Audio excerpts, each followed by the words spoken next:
I knew something was wrong the moment my mother raised her glass. It wasn't a celebration toast. It was a signal. We were seated at my parents' dining table, the long one they only pulled out for holidays or interventions. White plates, linen napkins, too careful, too quiet.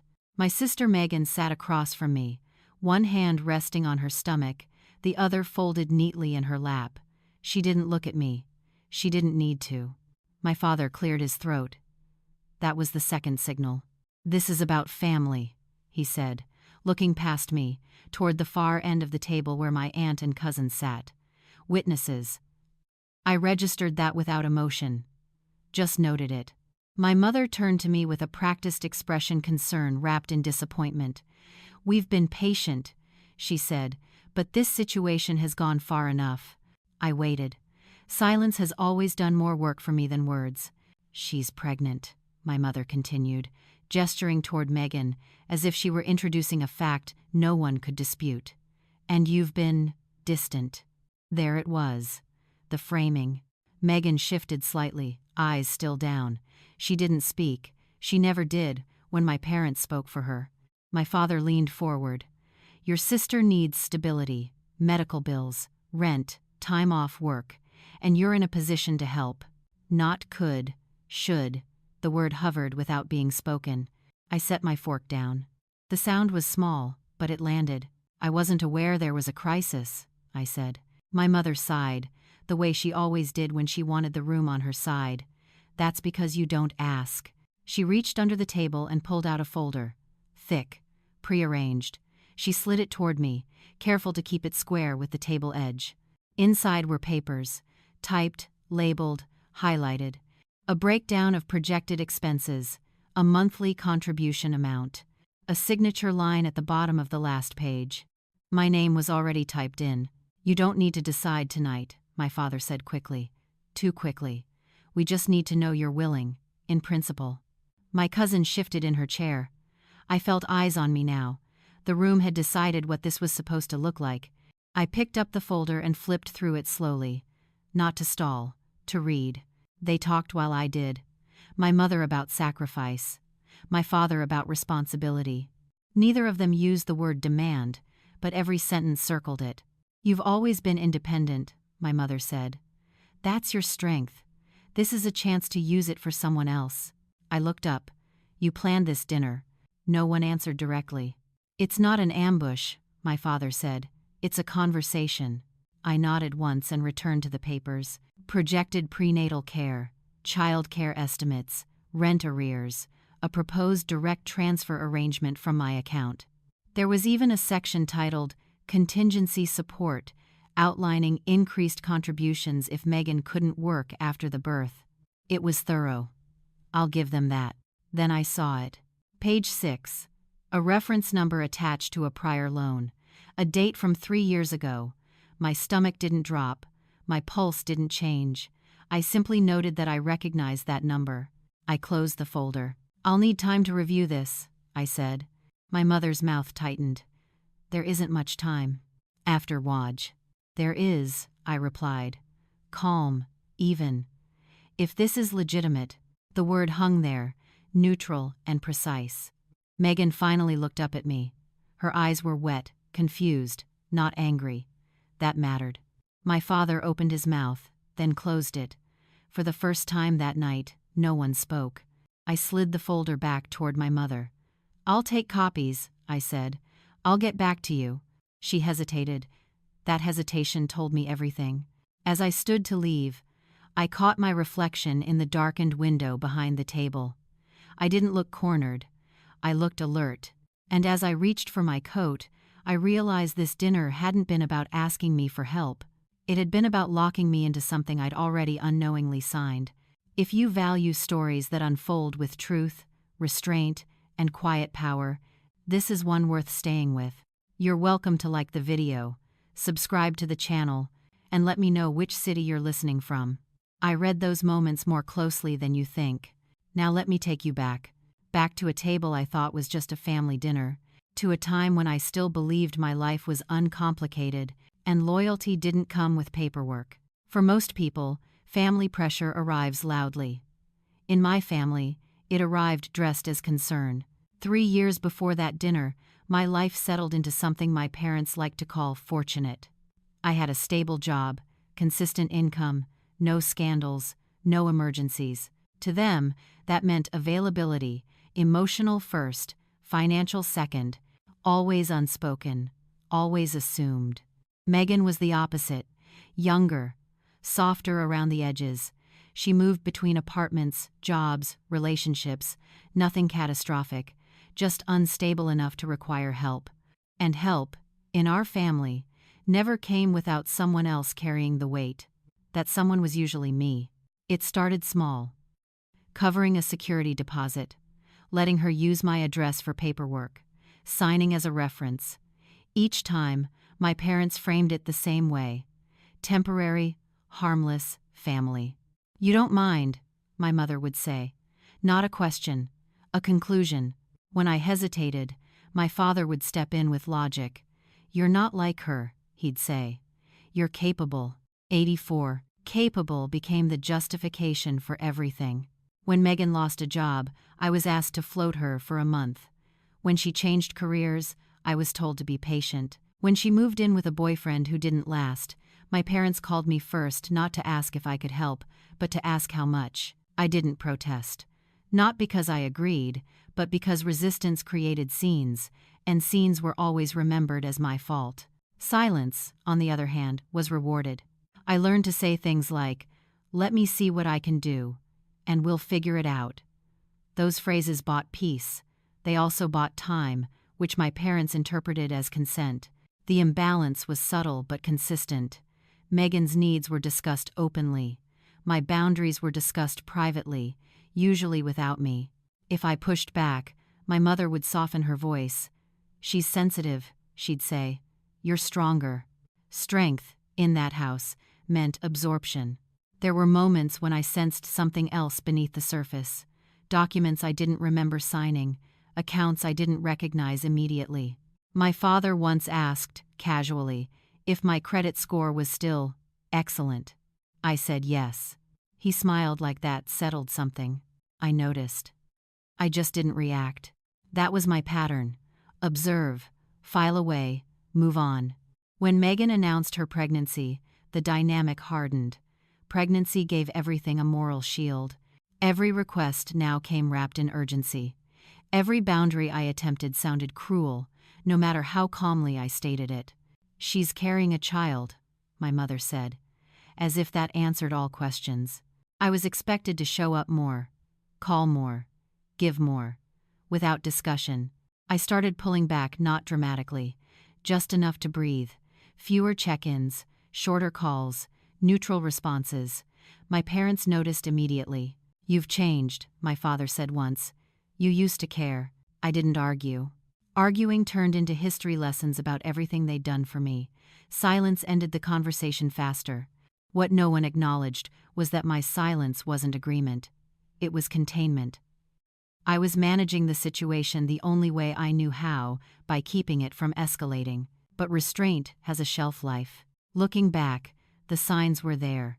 The increased coordination between my parents, the way my mother started asking about my savings instead of my work, the way Megan stopped asking me directly for anything, as if instructed.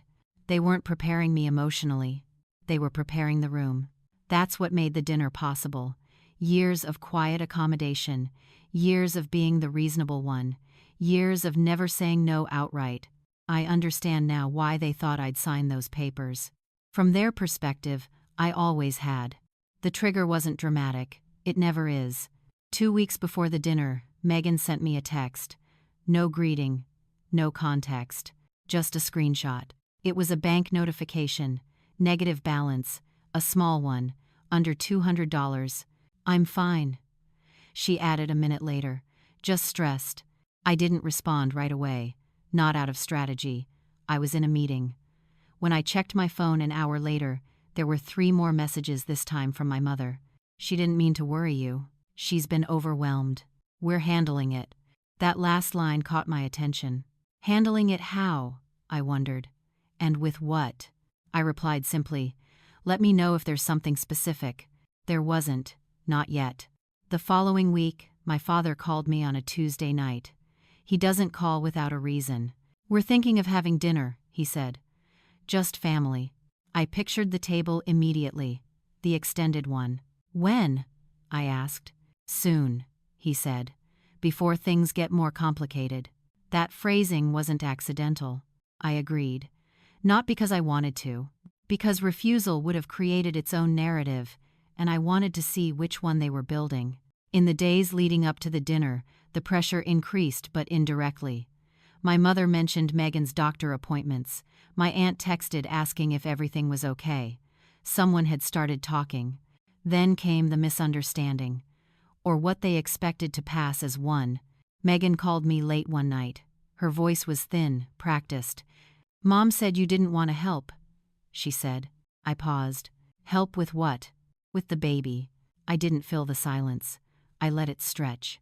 "That's not what I said," I replied. "She said you're busy. That you don't want to get involved." Busy. A safe word. One that sounded like me. I asked Megan where that came from. She hesitated. "They're just worried," she said. "They don't want this to turn into a fight." That was the first time I understood that the story was already being told without me. I didn't correct it immediately. Not because I agreed, but because correcting it would have required a conversation Megan wasn't ready to have. And my parents were counting on that. The pressure escalated quietly. My mother started using phrases like long-term planning and legal clarity. My father asked if I'd updated my beneficiary information recently. Each comment landed softly, but together they formed a shape. A framework. 3 days before the dinner, my mother sent me the address of a print shop. No explanation.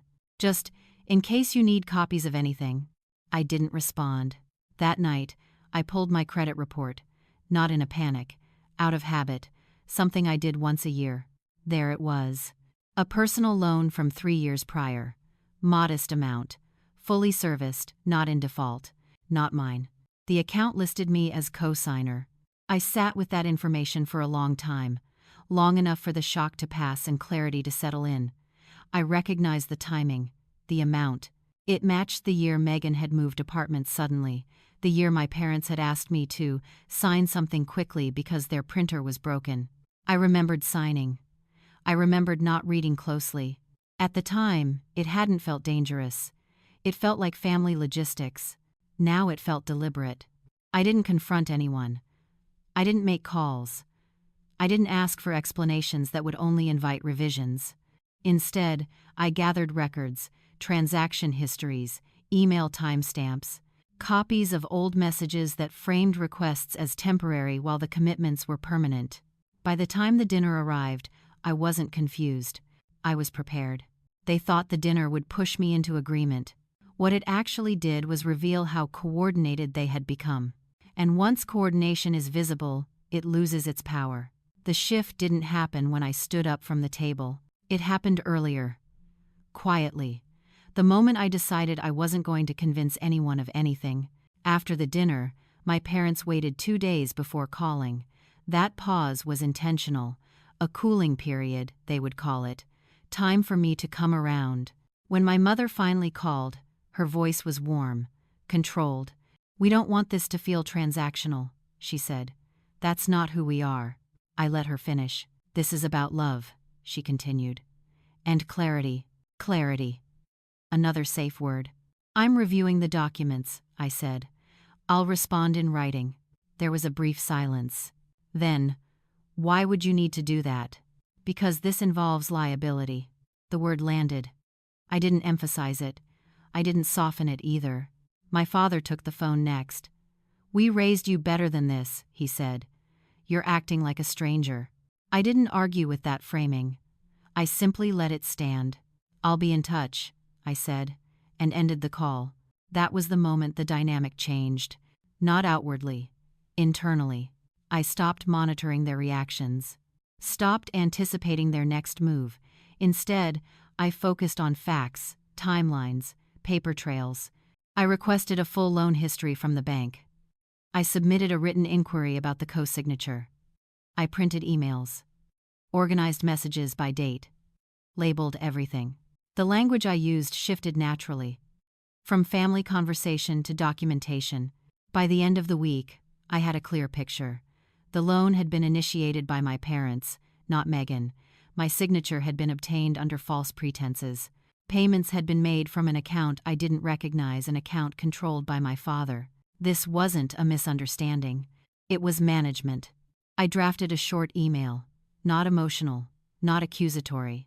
Subject line: request for clarification. I outlined the discrepancies, attached copies, asked 3 direct questions, set a deadline for response.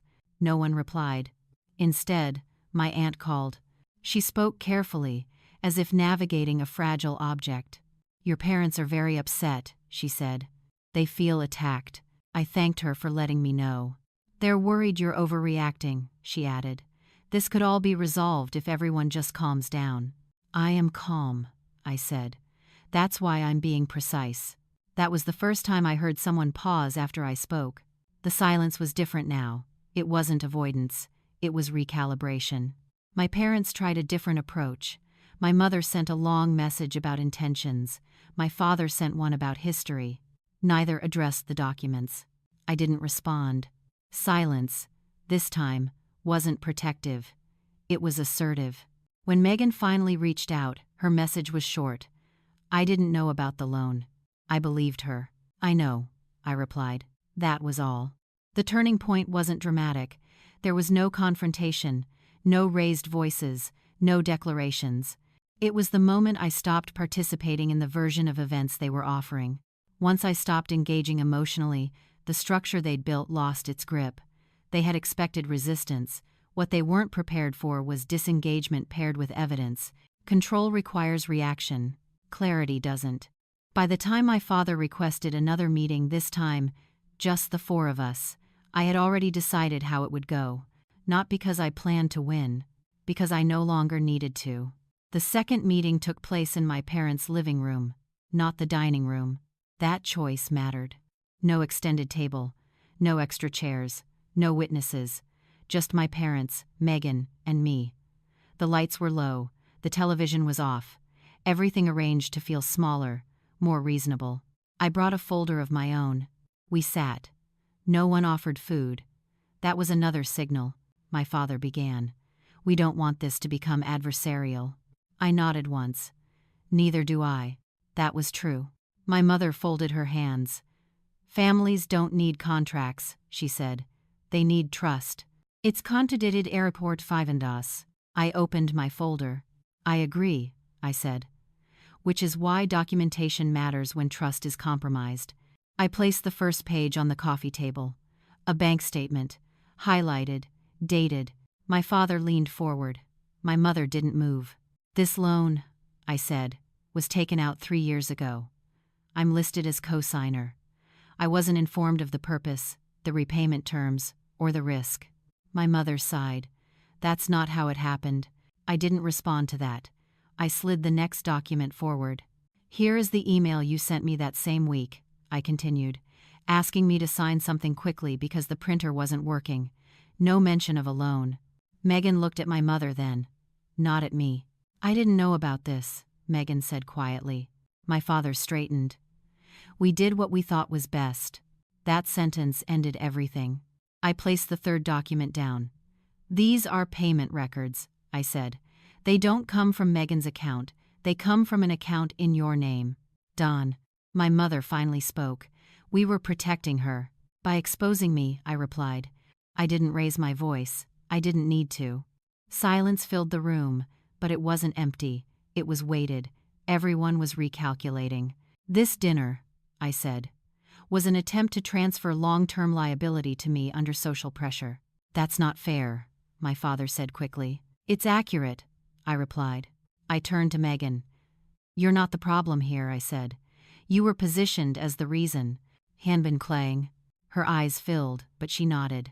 That acknowledgement mattered more than anything else in the room. My mother reached for the papers. I didn't stop her. "This is unnecessary," she said. "We could have talked about this privately." "You tried," I said, "without me." That landed harder than anything else I'd said. I took a breath, not to steady myself, but to mark the moment. "I've already contacted the bank," I continued. "They're reviewing the signature process. I've also placed a temporary freeze on any new credit activity under my name." My father's expression changed. Not anger. Calculation. "You would do that?" he asked. "Yes. Not because I wanted to punish them. Because I needed to protect myself." "This isn't retaliation," I added. "It's correction." The false authority they'd relied on, the idea that they spoke for everyone, that family loyalty overrode consent, collapsed in real time. There was no shouting, no tears from my parents, just a slow unraveling. My mother looked tired. Not betrayed. My father leaned back.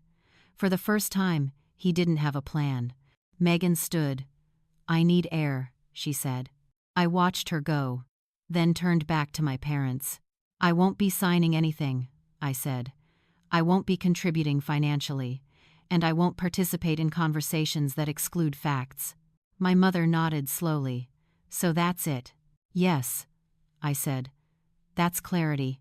I stood, gathered my folder, and paused. "I'm open to a relationship," I said, "just not one built on leverage." They didn't respond. They didn't need to. The truth was already doing the work. The consequences didn't arrive all at once. They came in controlled waves. The morning after the meeting, my mother sent a message that began with, "Let's not let this divide us." It was followed by several paragraphs explaining how stress had affected everyone and how no one had intended harm. I read it once. Then I archived it. Intentions were no longer relevant. Outcomes were. My father called later that day. His tone was careful, measured. "We can adjust the arrangement," he said. "Lower the amount, set an end date, keep it informal." That was the compromise, a smaller version of the same structure. "I'm not negotiating liability," I replied. A pause. "You're being inflexible. I'm being clear." He exhaled slowly. "You're making this harder than it needs to be." "No," I said. "I'm making it honest." Tenure. The calls continued over the next week, always framed as reconciliation, always ending at the same request, some form of financial participation.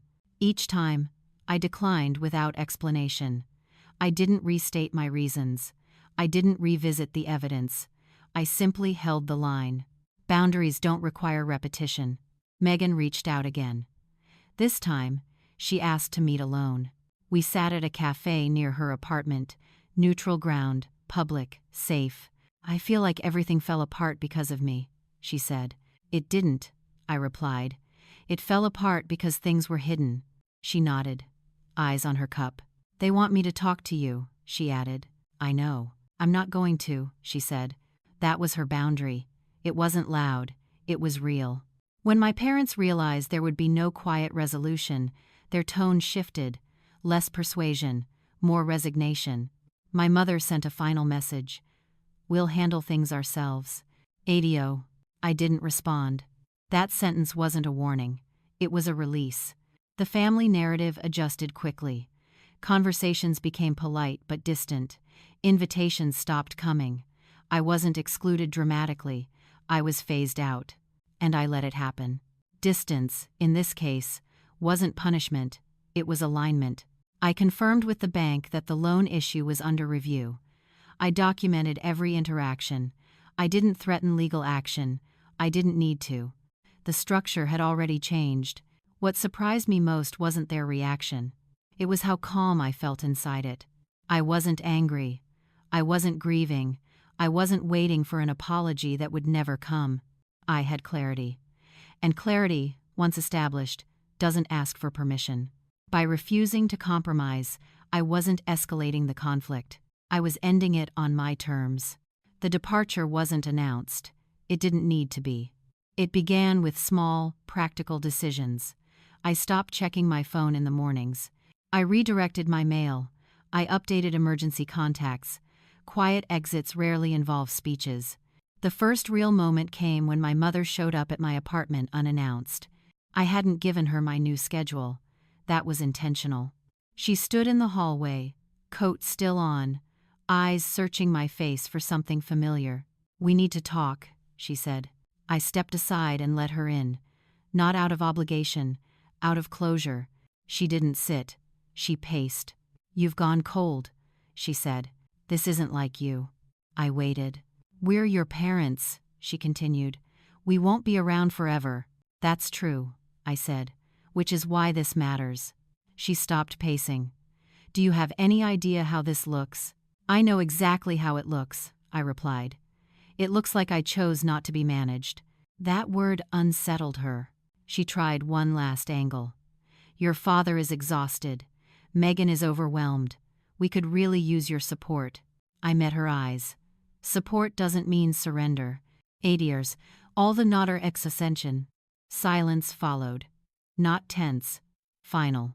She nodded slowly, as if filing the moment away. Then she left. No hug, no dramatic goodbye, just footsteps down the stairs. After that, the contact thinned out. My father stopped calling. Megan sent a short message wishing me well. No requests attached. That mattered. The physical departure happened a month later. I accepted a position in another city. Same field, better terms. No connection to family logistics. I didn't ask for opinions. I informed them. My father replied with a single sentence. "Do what you think is best." I did. On my last day in the apartment, I packed without nostalgia. I kept what was useful. I let the rest go. At the train station, I felt something unexpected. Not relief. Not victory. Space. No one followed. No one begged. They didn't need to. Their power had always depended on proximity. Distance removed that quietly. As the train pulled away, I didn't look back. Not because I was angry, because I was finished. Karma didn't arrive with consequences anyone could point to and say, "This is justice." It arrived as reality. Without me absorbing the margins, my parents had to confront the full weight of the systems they'd built. They couldn't smooth things over anymore. They couldn't reroute responsibility quietly. Everything had a cost now, and it showed. The loan was closed under review. The bank ruled the signature process insufficient. Liability shifted back to the account holder. No drama, just paperwork. My father didn't mention it when he emailed to confirm my address change. He didn't need to. The tone had changed. Shorter, more careful, less assured. That was the first outcome. The second came through Megan. She didn't reach out often, but when she did, the messages were different. Less apologetic, more direct. "I got a part-time remote job," she wrote once. "I'm moving into a smaller place, another time." No explanations, no appeals. She was adjusting, slowly, unevenly, but independently. She never asked me for money. That mattered more than any apology could have. The third outcome was quieter, and it belonged to me. My credit stabilized, my finances simplified, my calendar opened up. But more importantly, my thinking changed. I stopped bracing before conversations, stopped scanning for hidden obligations, stopped assuming every request came with strings attached. I noticed how much energy that had been costing me. My parents' social circle shifted subtly. They were no longer the ones who handled everything. They were just people with grown children who made their own choices. No one confronted them. No one accused them. The narrative simply thinned out. That's how false authority ends. Not with exposure.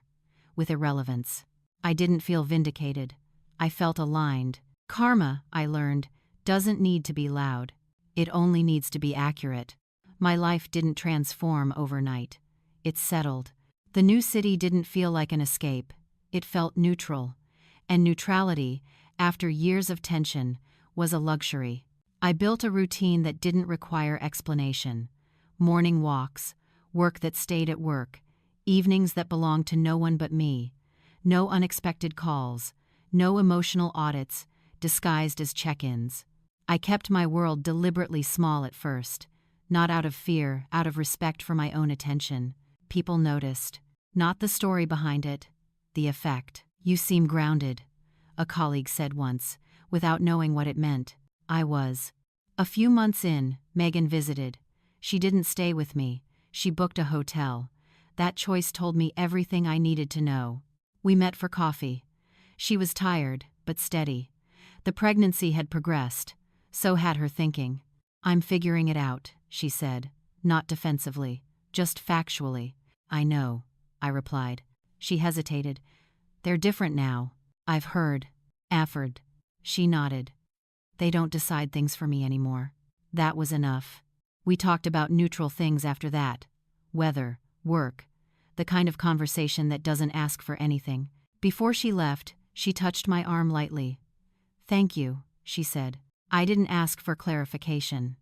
Gratitude, when it's real, doesn't need elaboration. My parents reached out later that year. A message on a holiday. Polite. Careful. Hope you're well, I replied. I am. Hope you are too. Mine is panned. No reopening. No rehashing. That boundary held because it was simple. The brief encounter came unexpectedly. I ran into my mother at a bookstore while visiting town for work. She looked older, not diminished, just human. We exchanged a few sentences. Nothing loaded. As we parted, she said, "You seem happy." "I am," I replied. She nodded, as if confirming something she'd already accepted. I walked away without feeling pulled backward. That was the quiet victory. Not triumph. Not reconciliation. Freedom, without hostility. I didn't rebuild my life to prove anything. I built it because clarity had made space for it. Looking back, the dinner wasn't the betrayal. It was the reveal. And once you see the structure clearly, you don't have to fight it. You just step out of it. One quiet morning, months after everything had settled, I realized I hadn't thought about my parents in days. Not with tension, not with vigilance, just absence. And absence, when it's earned, feels like peace. I used to believe closure required conversation, a final explanation, mutual understanding. I don't anymore. Closure, I learned, is structural. It's what happens when your life no longer bends around the same pressure points. My days were no longer organized around anticipating guilt, requests, disappointment. I woke up and moved through time without checking emotional weather forecasts. That was new. Work became simpler. Not easier, but cleaner. I spoke directly. I declined things without apology. I noticed how often people accepted that without resistance. It made me realize how much of my old struggle had been specific, not universal. Boundaries don't create conflict everywhere. They only create conflict where control once existed. I didn't become hardened. I became selective. There's a difference. I still believe in helping people. I still believe in generosity. But I no longer confuse obligation with love. Love doesn't require leverage. It doesn't arrive with paperwork already filled out. Occasionally, someone would ask about my family. I answered plainly. We're in touch. We have space. Most people understood that immediately. Those who didn't weren't people I needed to explain myself to. Megan and I maintained a careful rhythm, not close, not estranged, honest. She sent photos after the baby was born. I sent a gift I chose freely, without expectation or negotiation. That mattered to both of us. She never asked for more. That, too, mattered. My parents stayed where they were. Not villains, not redeemed, just limited by the roles they had practiced too long to escape entirely. They adjusted. They learned where influence stopped. They didn't cross that line again. Power, once removed, rarely returns in the same form. I saw that clearly the last time I visited town. We met for lunch, public, brief, polite. No history lessons, no emotional bargaining. Just 3 adults sharing a meal. When the check came, my father reached for it automatically, then paused, looked at me. "I'll get mine," I said. He nodded and didn't argue. That small moment told me more than any apology could have. Later that day, I walked past my old neighborhood. Same houses, same sidewalks, different posture inside me. I wasn't bracing anymore. I wasn't preparing explanations in my head. I was just walking. The truth is, I didn't win by exposing anyone. I won by removing myself from a system that required my silence to function. Once I stopped playing my part, the script collapsed on its own. That's the part people misunderstand about strength. It isn't loud. It isn't dramatic. It doesn't need witnesses. Strength is when you no longer need to be understood by the people who benefited from misunderstanding you. If there's anything I carry forward from this, it's clarity. About money, about consent, about the quiet ways power operates inside families that call themselves close. I no longer confuse endurance with virtue, and I no longer mistake being needed for being valued. My life now is unremarkable in the best way. It fits me, it responds to my decisions, instead of reacting to someone else's urgency. I make plans without checking how they'll be received. I rest without earning it. That's not rebellion. That's adulthood. The dinner that once felt like an ambush now feels like a line on a timeline, necessary, unavoidable. The moment when observation turned into action and silence stopped being protection and became permission to myself, I didn't leave to punish anyone. I left to tell the truth with my behavior. And that, in the end, was enough.